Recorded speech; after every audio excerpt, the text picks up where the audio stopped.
The 1,300 horsepower Time Attack monster is back for more.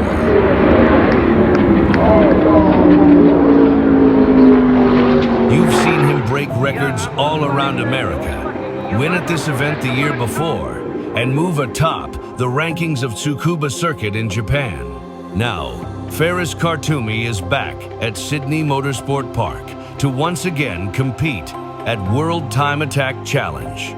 With 2025's event about to take place, it's time to take a look back at Feras's previous go.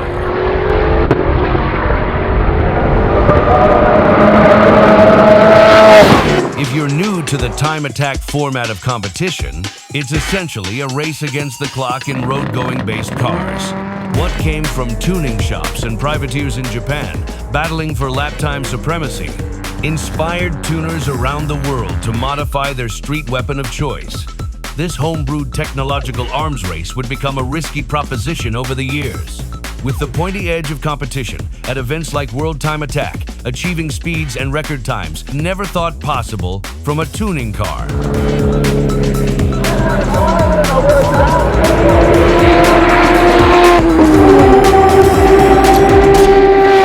So last year was Feras, so if Feras could go back to back, that'd be something. But there are a few guys out there that could probably be contenders this year. But yeah, Tanuki could be the biggest threat. Who knows? Feras was up against some serious competition in the Pro-Am class this year, with the 1,400 horsepower Fat Cat Audi R8 from Finland making a return, as well as the local Mighty Mouse Honda CRX coming out of retirement.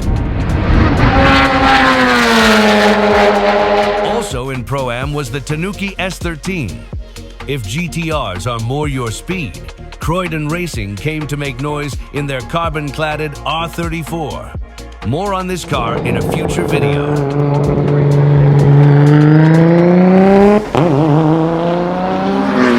It's race week.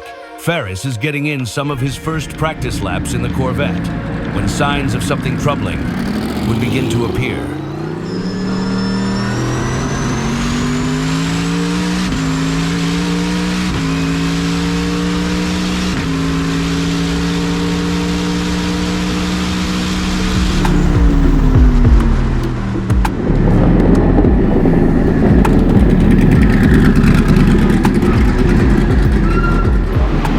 But oil pressure at the start of the lap versus the end of the lap is a big difference. So we went out for our first session just to check oil pressure, since we're running kind of really low oil pressure, and in the beginning of the lap it was really good in the 70s, towards the mid it started to drop to the 60s, and then coming across the finish it was like 55 or something like that. Like the track's just getting worse and worse, so I don't even know if it's worth running the car anymore, because there's nothing that I'm gonna do that's gonna like magically drive better, you know? So it's just too hot. So it's fucking hot, yeah, and it's pushy. Like it's really pushy. Oh, so let's push that. It looked like it was hovering around the same. I'll look at it right now on the data, but I'm pretty sure on the front straight to finish it was still in the upper 50s. So yeah. Yeah, it didn't feel like it was just a little bit down on power. So it did feel like it was just a little bit down on power towards the end. So I want to see what the intake air temps are. Yeah. Feras decided an engine teardown was necessary. And with just a day left before the first day of World Time Attack competition, there was no time to spare. Although typically a one-man operation back home, Paul and Jaden from Baxter's MTQ were kind enough to return as part of the team. You want to take this from me, Paul? Yeah. Careful, there's some washers right there. With the LS that powers the 1,300 horsepower Corvette now up in the air, it was time to bring it to Warspeed Industries, where owner and LS expert Troy helped strip down the engine to the bare block. I mean, at least we know we have a healthy engine. Before, it was just a big question mark. Like, there was a lot of glare in the oil pressure was constantly dropping. We would start the lap at 75 PSI, finish the lap at like 45, sometimes 50. So hopefully it all lasts and we're good to go. What we did end up finding, and what was related to my, feel of down on power, was both the heads were lifting, we actually did a leak down test, and as we put air into one cylinder, it was coming right out the next, and it was the same way across all 4 cylinders on each bank. So that would have been a problem if I would have just said, hey, you know, let's just go and send it anyway. The second I would have added more boost, or you know, just ran 1 extra lap, or whatever it may have been, it was just a ticking time bomb. So we would have just ended up grenading this engine at some point, or hurting it badly. And it probably would have been like session 1 or 2 of day 1. Something would have been like the worst time, and then we really would have been screwed. So, you know, that's pretty much what happened yesterday. We stayed up till roughly 4 a.m. I think we got back to the hotel at like 4:30 or something-ish, and you know, got the thing back together. And I just got woken up by the guys over there. I guess while I've been sleeping, Jaden was over there, and he's got the engine back in and he's buttoning it up. So it slightly scares me because he doesn't know exactly how it goes back together. But you know, I love the fact that he took it upon himself to do that. Now we're gonna roll up here right now. Hopefully the thing's you know, close to firing up. Put it through a couple heat cycles, torque the heads back down, make sure everything's, you know, good to go, and hopefully make it to practice. Yesterday's not the day, bro. Watch this.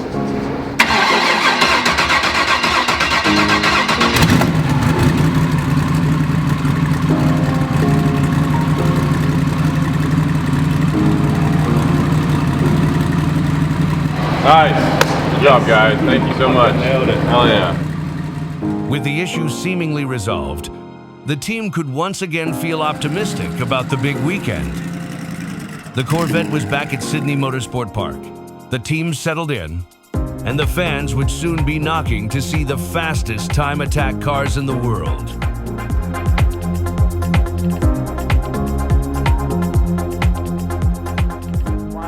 A beautiful day here in Western Sydney.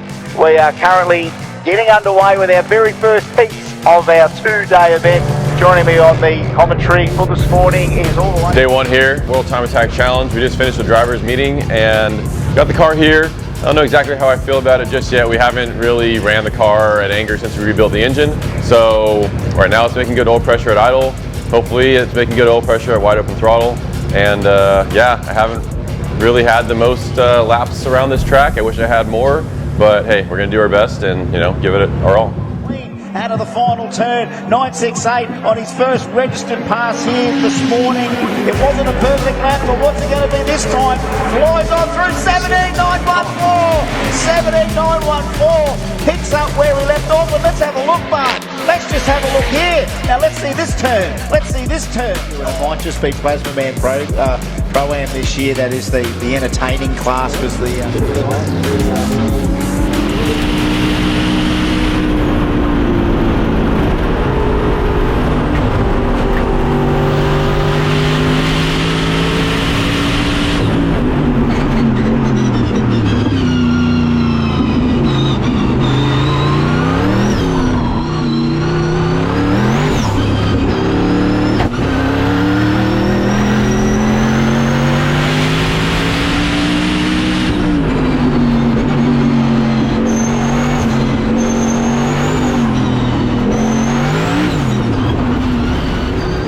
Feras is into the pits, the Corvette with its freshly built LS engine. Down here with Feras, they brought the Corvette straight back into the lane. Then we saw them do that warm-up lap. Slight technical issue, the traction control is not working. So with over 1,000 horsepower at the rear wheels, he's finding it a little bit tough to get the power down. Here we go, Sammy Siebert all the way from Finland. He is up in first section, second sector, third sector, 25, 787. Tell you what, because last year it was Feras that won with a 27 oddish. I think. If that did it, I'd turn that off, so it should be back to how it was. Okay. Alright. Ask him if session's closed. Session's done? Yeah, done. Well on the track. Okay, can you push it back in? With traction control back in action, Feras was now ready to put a time on the board in session 2. Into the Pro-Ams. Plasma Man Pro-Ams, of course, and Feras is trying to get a good lap in here. Plenty of horsepower on board, he's just got to get a clean one. Is he flying through? Feras on his first flyer, 28.295. That's not bad, 28.295. That puts him second behind Sammy Sieben. So Benny Tran's going to light it up and jump. Oh, no! Oh, Benny's that done a tie? I don't know what it's done. I don't know what it's done there. Whatever happened, there's fire, there's smoke. And he goes minute 30, 5.83. He's made a huge move from number 10 to number 3. Open class saw Japanese teams like the Scoot Auto Rescue RX-7 and the Team Yashio Factory Nissan S15, who we'd last seen at Tsukuba Circuit. The top cars in open class would go on to make some of the fastest times from this weekend.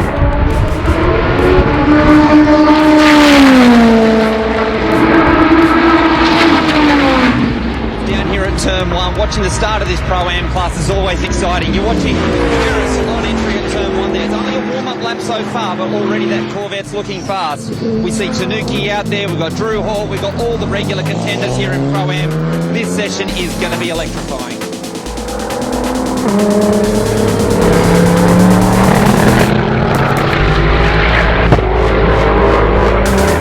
The rest of the day came with its own challenges.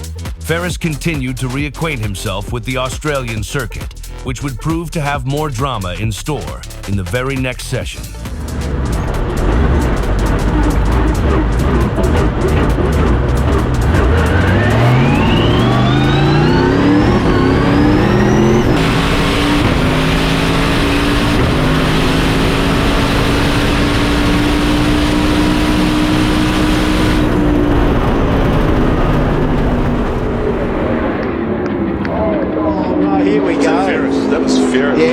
Feras has gone straight into that, so whilst we're keeping an eye on Dylan filling the lap, and here he goes, last turn, and he really pushes hard. The Corvette, the Texas Corvette, he ploughed right over that coming down into the straight, so it's probably dusted up all the turbos. He's pushing those, Feras. He's pushing through here. That Corvette, it does let you know when it's moving. Oh yeah, it's definitely moving. Has he hit the drift button again, or is he just maybe struggling? Oh, watch out, watch out, watch out. Oh boy, I hope that didn't affect Feras there too much. It is a little bit of a blind corner there if you are coming across at full noise.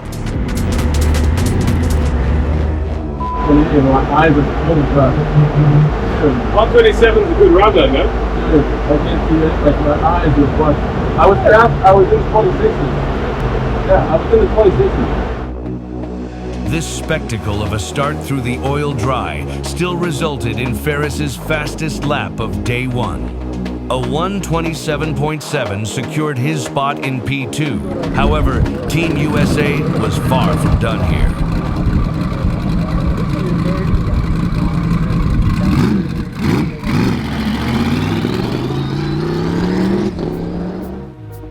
The final day was officially underway. The crowds grew larger, and the pressure was on. Besides the Time Attack competition, World Time Attack Challenge put on numerous exhibitions, one of our favorite being Mad Mike's 4-rotor twin-turbo Mazda 3. The last time we saw this car, it was screaming its way up Pikes Peak.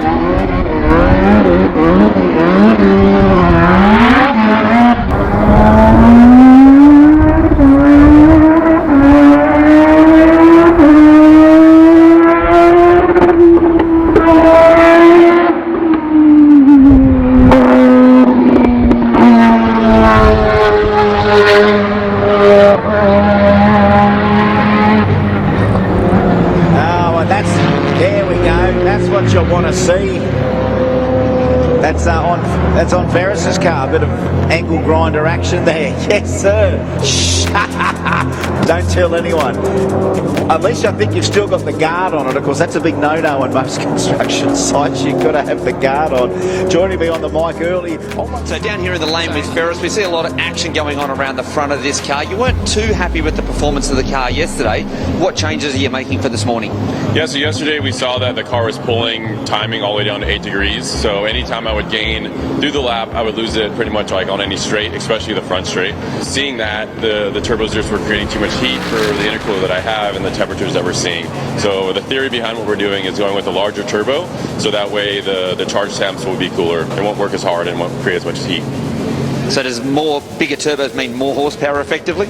I mean, effectively, but we don't want to. We want to like get a banker safe lap in, so we don't really want to turn on the boost. We're just trying to run our normal boost we always run, but we're just running into these heat problems. Well, you know that we love seeing your Corvette out on track, so we look forward to that first Pro-Am session this morning. So good luck and see some fast times. All eyes as he comes down into Bosch for turn 8. He is on it. Martin Moyer, 110% commitment. Here we go, last corner. Power on. 2 shots at the corner. Feeds it out. He's out wide. Not so bad. Now he's just got to bang through the gears. He's run out of gears. It's now all horsepower from that 4-litre 4-cylinder. Are we going to see a minute 16 something? And it comes out 17.672. The quickest we've ever seen. Where will it all stop? Where will it all end? Minute 17. He's going to get a no, Bart, don't do it. Don't do it, Bart. Don't do it. Don't do it. Oh my goodness. You know. In this first Pro-Am session of the day, the Fat Cat Audi R8 from Finland managed to pull ahead further, and the Australian Got It Wrecked Subaru was getting too close for comfort, improving their time to a 1:28.0. Feras would need to pull together a faster lap this session or risk falling behind. He is right now, all eyes on the American. It's got 2 orange sectors there for Feras. So look, he is pushing. Look at him back it in here into the final turn. Here we go. All right, ladies and gentlemen, all the way from Texas, Feras Qartoumy blows a lot of dust out there on the final turn. But mind you, that was, I mean, last night there's all sorts of stuff going on up the back there with the drifting cup. Here we go, 27.131. Feras had grown quite a fan base in Australia since winning the Pro-Am class the year prior. And with the pit walk underway, the fans could now get up close and personal with the cars and stars of World Time Attack. 9 right now. The mouse is still a bit vulnerable from some of the cars down the field. The mouse is a little bit vulnerable. The saving grace for the mouse is if no one goes quicker than him. Big news, the mouse has got a bit of smoke now out of the mouse. He's got a bit of smoke now out of it. This thing is definitely stricken. It's still running. It is still running to some extent, so he's trying to get it. He's going on a flyer from being stricken to being strengthened in the 1 lap. Mighty Mouse having another go here. Rob Ewan, what are you doing to us with the mouse? Right now, while Mighty Mouse has given us all sorts of dramas, let's see what Feras is going to give us here on his first pull bit. Let's hang on to our friend from Texas and see how he goes here. All eyes on the Corvette out of the corner. The thing turns in. Oh, Feras! Oh, we're talking him up. I'm trying to talk to him corner by corner, and he's giving us action corner by corner. So going in the shootout now. Today was a roller coaster. We had some really good highs of showing potential of what we could do, and some really big lows because we couldn't do it. Lots of issues that we encountered today. Wasn't really the best turnout for us as far as the car performing. At one point we were up like almost 2 full seconds in a lap, and predictive is showing like a 25.2, which would have been awesome. But there's just no grip back there, and I don't know what's going on, if it's the car itself or just the track. But it feels like we have a developing problem in the car with the diff, and it might be causing the rear end not wanting to stay behind me. I've yet to really determine it. I've just been limping it along, trying to better the car, but I think at the end of the day right now, our best bet is just throwing on a set of sticker tires. It's getting cooler out. Hopefully the track gets better, cross our fingers, and hopefully we go faster. Every World Time Attack ends with a super lap shootout. The top 5 from each class get one last chance to set their best time yet. With cooler track conditions, fresh tires, and no traffic, this is where podiums are scrambled and champions made. Here at Sydney Motorsport Park, will it be another 1 minute 17.672 or a minute 17.763 or something with a minute 16 on it? Let's have a look here, Martin Moore. 1 more 5 laps, super cheap shootout. It's on. Hold on to your hats, it is on, glowing everywhere. We've got sparks, we've got glowing disc brakes. Martin Moore, are we going to see another lap record? Are we going to see something with a minute 16? What is 968 got? One more time. My goodness, that's the quickest time we've ever seen at World Time Attack, and he's taken his own record down again by a good nearly 4 tenths. What a great effort. I'll tell you what, we won't be holding our breath for too long, because here we go. It's going to be Plasma Man Pro-Am Super Lap Shootout. But we've also got Mighty Mouse on screen. Does that mean quicker than 28.741? Does that mean quicker than 28.017? We're only going to find out in the next couple of seconds here. Does Mighty Mouse jump over 2 cars, or does Mighty Mouse jump over 1, or does Mighty Mouse just stay in fifth? There we go. Final corner, final lap, 27.080! 27.080! We'll love to hear that screaming LS one more time. All right, ladies and gentlemen, from Texas, predominantly now second on the podium, Feras Qartoumy.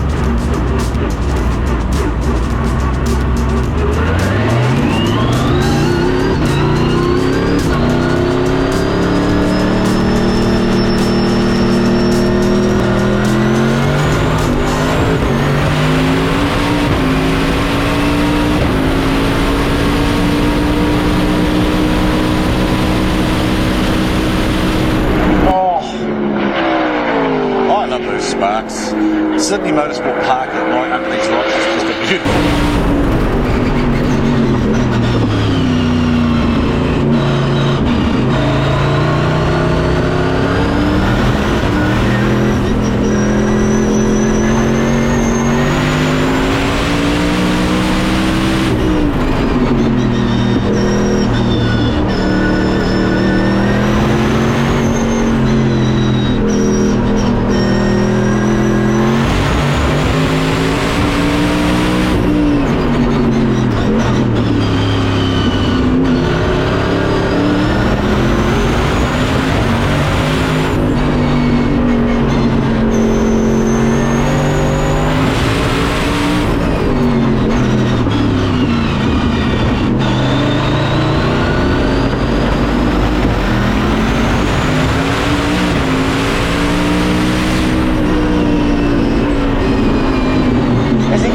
Actually swing it as hard to battle the Fat Cat? I don't know, but it might be something deep into the 26s here for our friend from Texas. You've got to give him a cheer, you've got to give him a whistle when he comes through, because the guy loves the place, and anytime we can get a guy of this caliber to come back to World Time Attack, we're going to clap him even harder. Every day!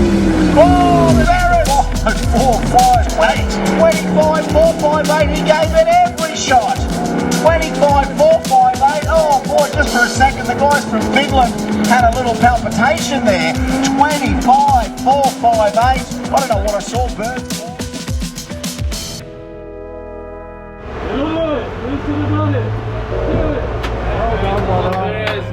Well done.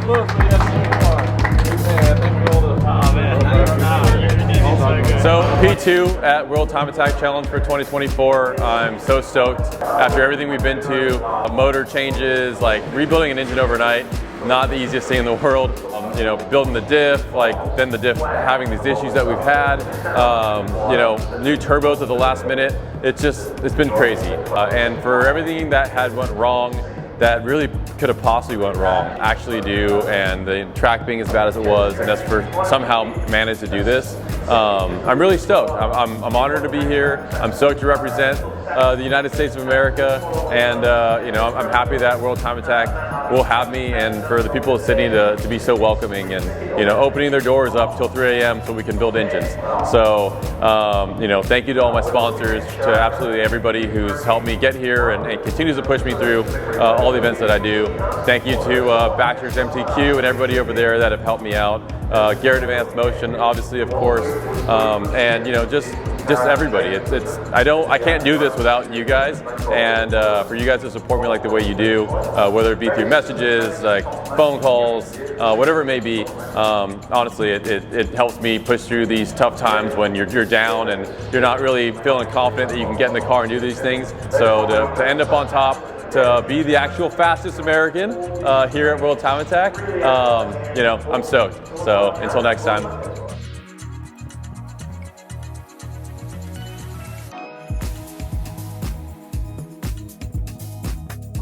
Final.